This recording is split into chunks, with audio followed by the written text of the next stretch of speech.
اگر کوئی ہمارے درمیان وعدہ کرنے کے بعد وعدہ خلاف ورزی کرتا ہے تو منافق ہے۔ یہ اللہ کے رسول صلی اللہ علیہ وسلم کی حدیث ہے۔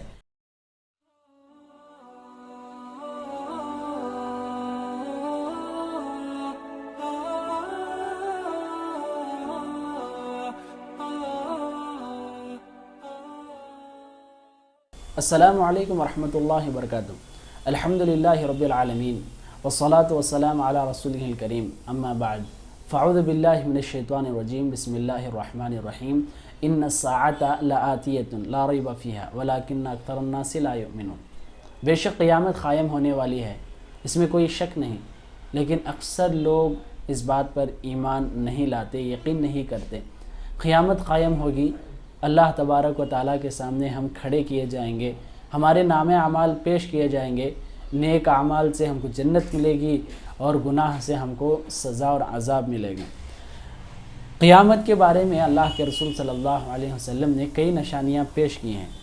اس میں سے ایک 7ویں نشانی اللہ کے رسول صلی اللہ علیہ وسلم نے ایک 7ویں علامت یہ پیش کی ہے کہ قیامت کے سامنے لوگ وعدے کی خلاف ورزی کریں گے، وعدہ کریں گے اور وعدے کو توڑ دیں گے، وعدہ دیں گے اور اس کے بعد اس کا کچھ لحاظ نہیں ہوگا۔ یہ دھول کے مانند ہو جائے گا کہ ہر کوئی وعدہ کرے گا اور وعدے کا کچھ بھی لحاظ نہیں ہوگا۔ وعدہ کرنا اور وعدے کی خلاف ورزی کرنا یہ ایک کبیرہ گناہ ہے۔ اللہ کے رسول صلی اللہ علیہ وسلم کی حدیث ابن ماجہ میں موجود ہے۔ اللہ کے رسول عبداللہ بن عمر رضی اللہ عنہ روایت کرتے ہیں، اللہ کے رسول نے کہا کہ کیسی آپ لوگوں کی حالت ہوگی کہ ایک زمانہ ایسا آئے گا کہ جس میں لوگ مکمل بگڑ جائیں گے۔ وَيَبْقَى حُثَالَةٌ مِّن النَّاسِ قَدْ مَرِجَتْ عُهُودُهُمْ وَأَمَانَاتُهُمْ۔ تو لوگوں کی حالت اتنی خراب ہو جائے گی، ان کی امانتیں اور ان کے وعدے بگڑ جائیں گے۔ تو قیامت کی نشانی بتا کر اللہ کے رسول صلی اللہ علیہ وسلم نے ہم کو واضح کر دیا ہے کہ وعدہ کرنا جو کہ بہت بڑی بات ہوتی ہے، بہت ہلکی بات ہو جائے گی، اور وعدہ نبھانا جو کہ اہم ذمہ داری ہے، ذمہ داری سے لوگ معمولی بات سمجھ کر چھوڑ دیں گے۔ وعدہ کرنا بہت بڑی بات ہے۔ اللہ کے رسول صلی اللہ علیہ وسلم کی زندگی میں بھی ہم دیکھیں گے،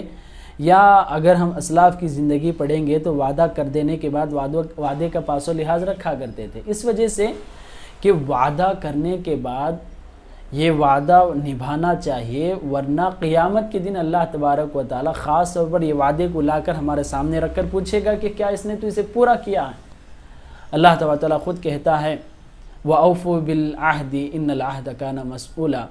کہ اپنے وعدے کو، عہد و پیمان کو مکمل کیجئے، ایفاء عہد کیجئے، ورنہ قیامت کے دن ضرور یہ وعدے کے بارے میں سوال ہوگا، عہد کے بارے میں سوال ہوگا۔ جو بھی ہم عہد کیا کرتے ہیں، وعدہ دیتے ہیں، کسی پر ہم بات کرتے ہیں،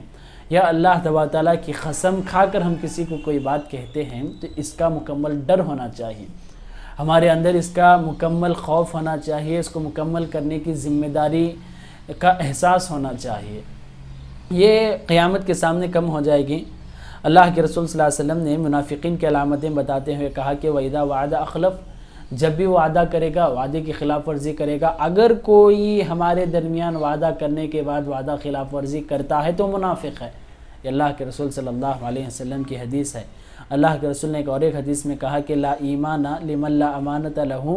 جس کے پاس امانت داری نہیں اس کا ایمان نہیں ہے، ولا دین لمن لا عہد لہ، تو جس کے پاس وعدہ کرنے کے بعد وعدے کو نبھانے کی ذمہ داری نہیں اس کا دین نہیں ہے۔ تو اگر ہم دیندار جسے کہتے ہیں بننا چاہتے ہیں تو ہمارے پاس وعدے کو مکمل کرنے کی ذمہ داری ہونا چاہیے۔ اگر ہم وعدہ مکمل نہیں کریں گے تو ہم منافقین میں شمار ہوں گے اور ہمارے پاس دینداری نہیں ہوگی، یہ ہم جھوٹے لوگوں میں سے شمار ہوں گے۔ اللہ کے رسول صلی اللہ علیہ وسلم کی زندگی اگر ہم پڑھیں گے تو اللہ کے رسول صلی اللہ علیہ وسلم کی زندگی ہمارے لیے مثال ہے، جس میں کئی مرتبہ اللہ کے رسول نے اپنے وعدے مکمل کیے ہیں، اپنے عہد و پیمان کا مکمل لحاظ رکھا ہے۔ جیسا کہ اللہ کے رسول نے جیسا ہی ہجرت کر کے مکہ سے مدینہ پہنچے، اللہ کے رسول نے عہد کیا، لوگوں کو وہاں کے جو مدینے کے باشندے ہیں اور جو باہر سے مہاجرین آئے ہیں دونوں کے درمیان بھائی چارگی پیدا کی، اور جو غیر مسلم ہیں ان کے پاس عہد و پیمان لکھا لیا کہ ہم مدینے میں مل کر رہیں گے، آپس میں اختلاف نہیں کریں گے، اگر کوئی مدینے پر قتال کے لیے، لڑائی کے لیے آئے تو ہم دونوں مل کر ان کا مقابلہ کریں گے۔ اللہ کے رسول صلی اللہ علیہ وسلم نے ساری زندگی اس عہد و پیمان کا لحاظ رکھا، مگر غیر مسلمین نے اس بات کا لحاظ نہیں رکھا، انہوں نے وعدہ خلاف ورزی کی، جس کی وجہ سے خود ان کا انجام ان پر ٹوٹ پڑا اور وہ مدینے سے باہر کر دیے گئے۔ اور اگر ہم اللہ کے رسول کی سیرت پڑھیں گے، صلح حدیبیہ جو اللہ کے رسول صلی اللہ علیہ وسلم نے مکے کو عمرہ کی نیت سے اللہ کے رسول گئے تھے، مگر ان لوگوں نے آنے نہیں دیا۔ اس وقت اللہ کے رسول صلی اللہ علیہ وسلم نے صلح کر لی، کئی چیزیں اللہ کے رسول نے عہد کے طور پر لکھا لیے،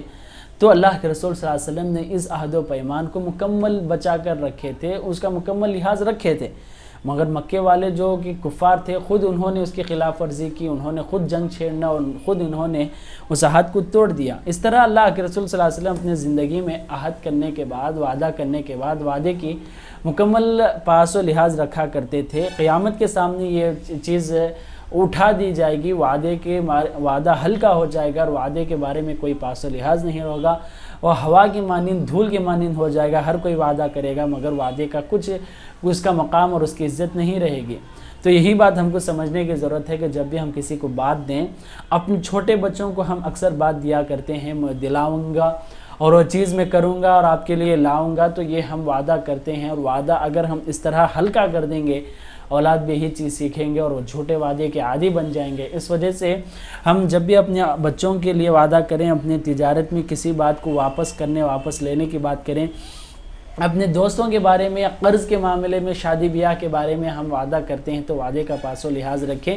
پیسوں سے اپنے وعدے کو نہ بیچیں، اپنے وعدے کو ہلکا نہ چھوڑ دیں۔ ذمہ داری ہے، ذمہ داری کے بارے میں قیامت کے دن سوال ہوگا۔ اللہ سے دعا ہے کہ اللہ تعالیٰ ہم سب کو وعدہ سمجھنے اور اس وعدے کا پاس و لحاظ رکھنے کی توفیق عطا فرمائے، آمین۔ والسلام علیکم ورحمۃ اللہ وبرکاتہ۔